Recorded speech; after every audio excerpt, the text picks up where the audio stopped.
The first knock came at 2 a.m. It was soft but deliberate. 3 slow taps against the wooden door. My eyes snapped open. My body frozen under the blankets. I told myself I had imagined it. But then came another knock, and a voice soft, familiar. Please. Open up. I forgot my keys, my throat tightened. My wife was gone, dead Barry. Yet she was outside whispering through the door. My hands trembled as I reached for my phone, my breath coming in sharp, shallow gasps. I checked the peephole, nothing, but the knocking continued, and somewhere in the silence, I heard her laughing. The last time I saw my wife was on a quiet evening just before the world changed. She had gone out to grab groceries, the simple routine we always followed. I kissed her goodbye, told her I'd see her soon. Hours passed and my phone didn't ring. The door remained closed, but my thoughts kept racing. Around midnight, a knock at the door. I opened it to find no one there, just an eerie feeling settling in. The next call came from the police. "I'm sorry, sir. There's been an accident. Your wife, she's gone. It had been 5 days since the funeral, 5 days of restless nights and broken sleep." I lay in bed staring at the ceiling, replaying her last words over and over in my head. Suddenly, at exactly 2 a.m., I heard it. A soft knock, 3 taps light but deliberate against the front door. My pulse quickened. I knew no one should be here. My mind screamed at me to ignore it, to just go back to sleep. But I couldn't. I rose from the bed, my feet cold against the floor, and walked toward the door. I peered through the peephole but saw nothing. Just the empty, dimly lit hallway outside. The air was thick, heavy with something I couldn't explain. The knock came again, this time slightly louder, as if it were waiting for me. "Please open up. I forgot my keys," the voice whispered from the other side. I froze. I knew that voice. I had heard it 1,000 times before. It was her voice. My hand hovered over the doorknob, unsure. This is impossible. I thought she's gone. It can't be her. But still the voice called and the knocking continued, growing louder. The next night I convinced myself it was just my mind playing tricks on me. Grief does strange things to the mind, I told myself. But at exactly 2 a.m., the knocking came again, soft, then loud, then frantic. I lay in bed, my heart pounding, praying. I would hear the silence of the night. But the knocking continued, and with it came the voice. "Please open the door. It's cold out here. I need to come in." I pulled the covers over my head, my body trembling, but the voice persisted, echoing through the darkness. It was her, the same familiar tone, the same pleading words as if nothing had changed, but I knew she was gone. I looked at my phone. No calls, no texts. I glanced at the door, but I couldn't move. My body refused to obey. The voice outside was unmistakable.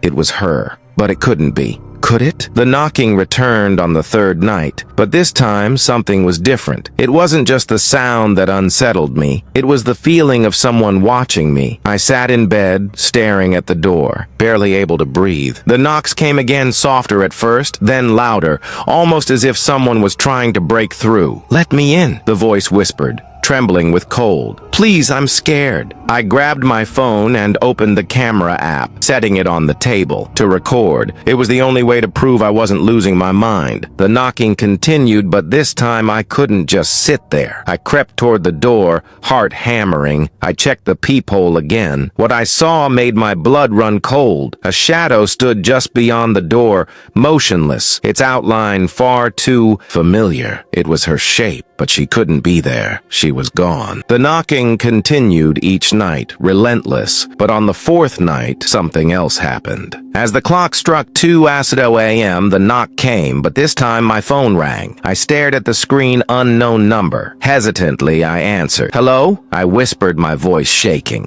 There was a long pause, then a soft, familiar voice came through the line. "Please do not open the door." I froze. My heart dropped into my stomach. It was her voice, no mistake. "Do not open the door." I wanted to speak, but the words got stuck in my throat. My mind raced. How could this be? Was this a prank? A cruel joke? The line went dead before I could respond. I stared at the phone, the call history showing no number, no record of the conversation. I felt sick. Her voice had warned me, but it was too late. The knocking grew louder each night, frantic, desperate. I couldn't sleep anymore. I couldn't think. All I could hear was the relentless thudding at my door, and the voice I couldn't shake from my mind. On the fifth night, I sat on the edge of the bed staring at the door. "Please let me in." The voice was softer now, a broken, pleading whisper. "I'm cold. I'm scared. Just open the door and everything will be okay." I couldn't take it anymore. My body was shaking with fear, but my heart pulled me towards the door. Maybe it was her. Maybe there was an explanation, a way to bring her back. I stood up, my legs trembling, and moved towards the door. My hand hovered over the doorknob, ready to unlock it. I felt the coldness of the metal beneath my fingers, and for a moment I almost did it. Almost. But then I stopped. The knocking stopped abruptly that night, leaving a suffocating silence. For the first time in days, I thought I could breathe. I sat on the floor, my back against the door, feeling a wave of exhaustion wash over me. Maybe it was over. Maybe the torment had finally ended. But then, at 2 a.m., the door rattled violently. My heart skipped a beat. I stood up, panic surging through my veins. "Let me in!" The voice was no longer pleading, it was demanding. I grabbed the doorknob, my hand trembling. A deep,